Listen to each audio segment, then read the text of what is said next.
Night had fallen heavy over Israel. The camp of Saul was silent, but his soul was restless.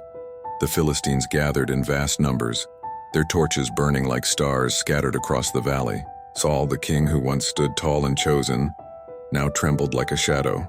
For when he sought the Lord, heaven gave no answer. No dreams, no prophets, no word from God, only silence.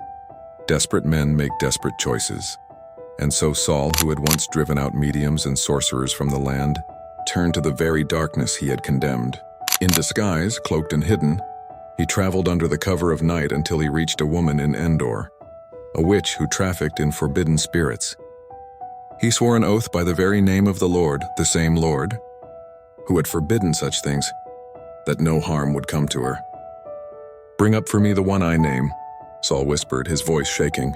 The name burned on his lips: Samuel, the prophet who had once anointed him, the man who had turned from him, the voice he longed to hear again.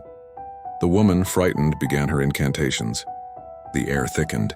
Shadows seemed to crawl along the walls, and suddenly she shrieked. For rising before her was not the trick of a conjurer, not the whisper of a demon, but the form of Samuel himself, robed, majestic, terrifying. Saul fell to the ground, trembling, his face pressed into the dust. Samuel's voice cut through the darkness like thunder. Saul's words poured out like water from a broken jar. "I am in great distress. The Philistines are at war against me. God has turned away from me. He no longer answers me. Tell me what to do." But Samuel's reply was not comfort. It was judgment. "Why do you ask me? Since the Lord has turned away from you and become your enemy? The Lord has done what he spoke through me. The kingdom has been torn from you and given to David.